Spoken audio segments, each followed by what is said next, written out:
नमस्कार, आप देख रहे हैं इंडिया टीवी। आपके साथ मैं हूं ज्योत्सना पाटनी। नमस्कार, आपके साथ मैं हूं पंकज भार्गव। और कानपुर दंगे के बारे में जो नया बात सामने आई है वो ये कि देश विरोधी नारे लगाते हुए भीड़ आई और पाकिस्तान का झंडा लेकर भीड़ आई थी। ये भी पीड़ित जो है उनकी तरफ से कहा जा रहा है। और भीड़ ने कहा कि तुम लोगों को हम काट डालेंगे। उसके अलावा बम भी फेंके जा रहे थे भीड़ की तरफ से। ये भी तमाम तरह के आरोप जो है इस वक्त पीड़ित जो है उनकी तरफ से लगाए जा रहे हैं। यानी भीड़ जो है वो बम फेंक रही थी। दंगा हुआ है तो बड़ी संख्या में यहाँ पर दूसरे समुदाय के लोग आए हैं और पत्थरबाजी की गई है। माता जी, आप बताइए कि कौन से घर से पत्थर चल रहे थे, कैसे आपको चोट लगी? ये यहाँ से पत्थर चल रहे हैं तो यहाँ हम लोग थे सब बच्चों के वजह से। तो ये यहाँ गुम्मा पड़ा, ये हाथ पे पड़ा, ये पैर पे पड़ा गुम्मा, और ये देखो हम लोग इकट्ठा करके रखे है गुम्मा। यहाँ पर ये बड़ी संख्या में अद्धे गुम्मे को इकट्ठा करके लोगों ने रखा किया है, जो दरअसल ऊपर छतों से फेंके जा रहे थे। ये देखिए कितने बड़े बड़े अद्धे गुम्मे हैं जिनको कि दादी लोगों ने, यहाँ पर माताओं ने, बहनों ने, सबने बटा के रखा है। और ये बड़े बड़े अद्धे गुम्मे अगर चलाए जा रहे थे, यानी कि एक सुनियोजित साजिश का ये पूरी तरीके से हिस्सा था। उसमें लोगों को चोट भी लगी है और भी बहुत सारे लोग हैं जो कि यहाँ पर कल मौजूद थे और उनको भी चोट लगी है। आप लोग भी यहाँ पे थे क्या? हम लोग बाहर से देख रहे थे बस। कैसे आप लोगों ने देखा बेटा, कौन पत्थर चला रहा थे आप? ये उधर से आ रहे थे, वहाँ से आ रहे थे तो फिर एक दो बच्चे जो है बच गए, उनकी मम्मियों ने बचा लिया उन्हें। बहुत ज्यादा पत्थर चल रहे थे। बहुत ज्यादा। हाँ, बहुत ज्यादा। तो आपके सामने और कुछ लोगों ने तो वो झाड़ू लगा के फेंक भी दिए थे। हाँ, बात नहीं हुई, बस सीधा पत्थर गुम्मे चलना शुरू हो गए। पत्थर गुम्मे चल गए। कोई बात नहीं भाई, हम लोग को पता ही नहीं था भाई। हम लोग तो अंदर एकदम से भगदड़ मची, तब हम लोग बाहर निकले। गुम्मे पत्थर इधर से आए, इस गली से आए। लोगों को आप लोगों ने देखा, वो लोग पहचानने वाले थे या ऐसे लोग थे जिनको आप लोग नहीं पहचानते? हम लोग पहचान नहीं सकते हैं क्योंकि वो काफी दूरी पे थे। गुम्मा तो कहीं से भी फेंको तो आ जाता है।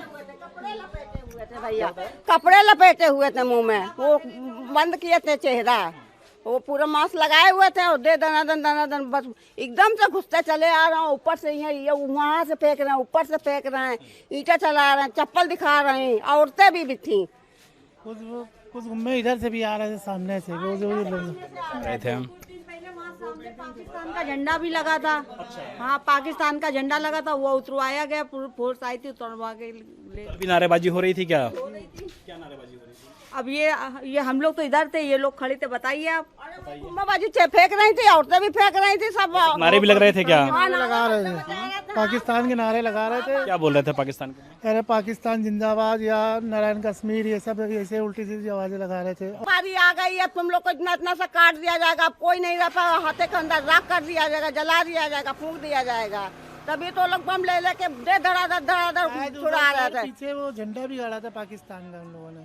कल भी ये स्थिति थी। हाँ, कल भी यही गुम्मे चल रहे थे और कह रहे थे काट डालेंगे, बम फेंक रहे थे, वो हाथे के अंदर बम फेंक रहे थे। तो ये चंदेश्वर हाता है जहाँ पर जो लोग हैं, विक्टिम्स हैं, जिन्होंने कल यहाँ पर वो सब चीज़ों को, मंजर को देखा है। उनका कहना है कि देश विरोधी यहाँ पर नारे लगाए जा रहे थे, उल्टे सीधी बातें बोली जा रही थी, लोगों को काटने का और मारने तक के बारे में बोला जा रहा था। पुलिस इस सभी मामले को इन्वेस्टिगेशन में शामिल कर रही है। लेकिन सबसे बड़ा सवाल ये उठता है कि कानपुर में देश विरोधी नारे आखिर किन लोगों ने लगाए और किस तरीके से पत्थरबाजी की, पेट्रोल बम चलाए और गोलियां चलाई। पुलिस पूरे मामले की जांच कर रही है और इन्वेस्टिगेशन में सामने आने के बाद निश्चित तौर पर इस पूरे मामले में और भी ज्यादा गिरफ्तारियां संभव है। मकसूद आलम के साथ विशाल प्रताप सिंह, इंडिया टीवी, कानपुर।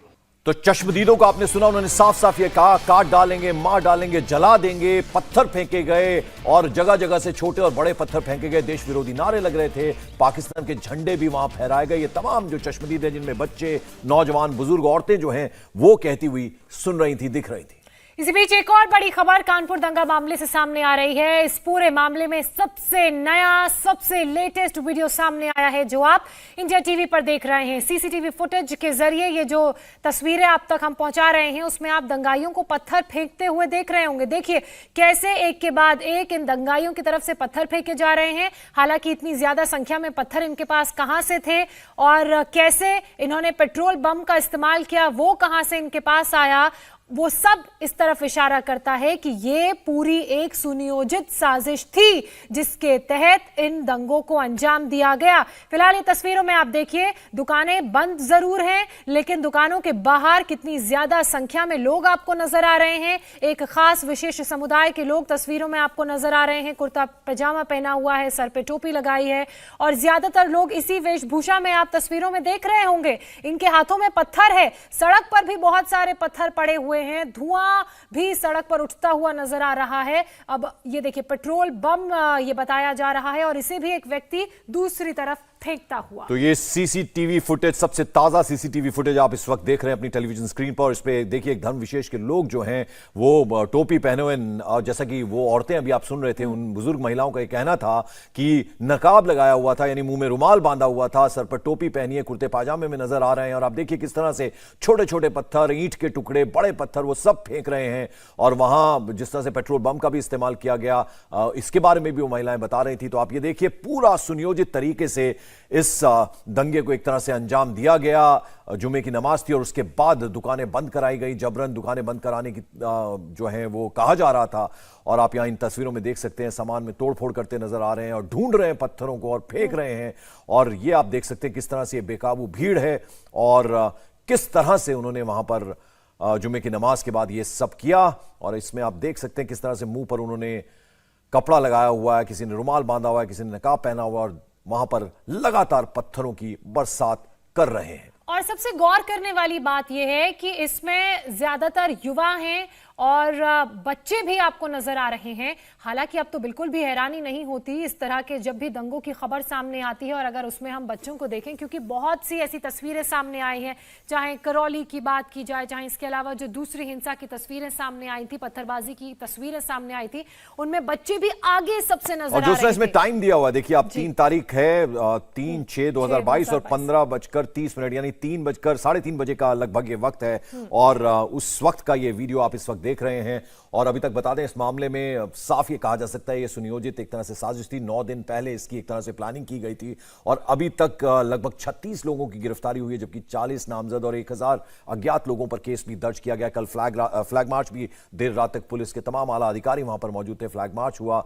और ये आप तस्वीरें देख रहे हैं, सीसीटीवी फुटेज जो सामने आई है और ये सबसे ताजा वीडियो आप इस वक्त देख रहे हैं अपनी टेलीविजन स्क्रीन पर। 9 दिन पहले इस दंगे की पूरी स्क्रिप्ट लिखी गई, यानी पूरी तरह से स्ट्रैटेजी बनाई गई, सुनियोजित तरीके से इस दंगे को अंजाम दिया गया। आप तस्वीरों में देख सकते हैं तमाम युवा जो हैं, खासतौर पर आप देखें इस वीडियो में जो गौर करने लायक बात है, इसमें सब जो लोग हैं जो ये पत्थर फेंकते नजर आ रहे हैं, पेट्रोल बम फेंकते हुए नजर आ रहे हैं, ये सब युवा हैं।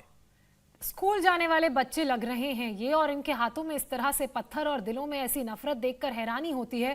हालांकि इस पूरे घटनाक्रम की, इन दंगों की बात की जाए तो बंद का कॉल 3 तारीख के लिए नहीं था, बंद का कॉल 5 तारीख के लिए था। परमिशन ली गई, लेकिन क्योंकि 3 तारीख को राष्ट्रपति और प्रधानमंत्री कानपुर में जहां पर यह दंगा हुआ वहां से मात्र 50 किलोमीटर की दूरी पर, उसके अलावा 4 किलोमीटर दूर यहां से एक जो सर्किट हाउस है वहां पर राष्ट्रपति रामनाथ कोविंद ठहरे हुए हैं। तो आप अंदाजा लगा सकते हैं कि कितनी इनमें हिम्मत थी, कितनी नजदीक इन्होंने ये दंगे को अंजाम दिया। वैसे आपको बता दें, कानपुर, चंदेश्वर, हाता में दंगाइयों ने इतना ज्यादा पथराव किया कि गाड़ियों से पत्थर उठाकर ले जाने पड़ रहे हैं। लोग कह रहे हैं कि कश्मीर की तरह पत्थरबाजी की गई। विशाल सिंह की जरा ये रिपोर्ट देखिए।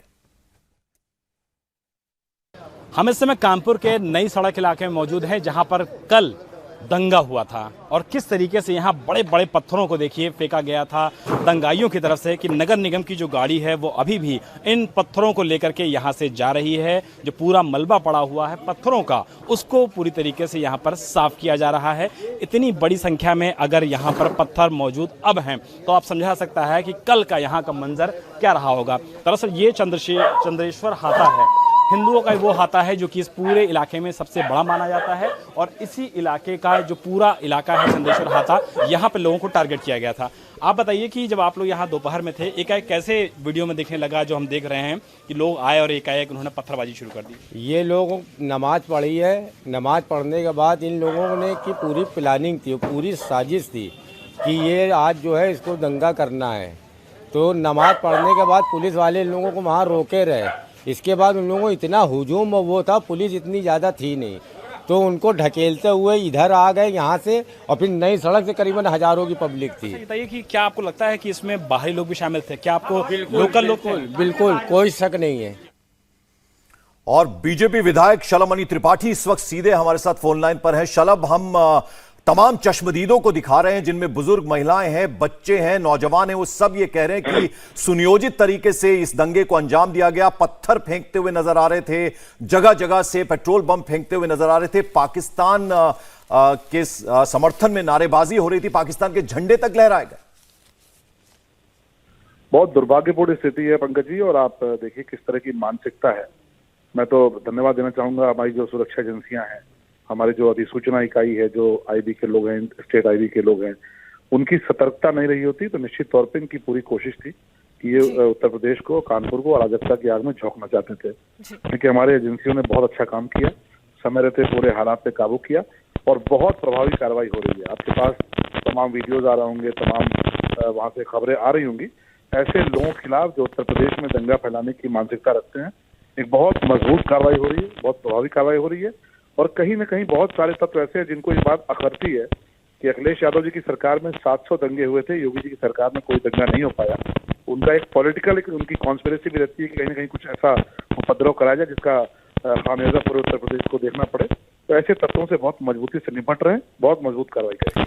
अच्छा शलभमणि त्रिपाठी जी, जिस तरीके से यहाँ पर हालात पैदा हुए और खासकर टाइमिंग की अगर बात की जाए तो ये तो बहुत स्पष्ट है कि माहौल खराब करने की कोशिश थी, वो भी उस वक्त जब प्रधानमंत्री और राष्ट्रपति वहां से कुछ ही किलोमीटर की दूरी पर कार्यक्रम में शामिल थे।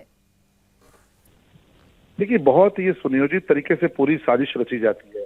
अगर आपको याद हो तो मुझे याद आ रहा है कि दिल्ली में कोई अतिथि आ रहे थे, दूसरे देश से, उस वक्त वहां पर भी इस तरह की हिंसा करने का प्रयास हुआ था।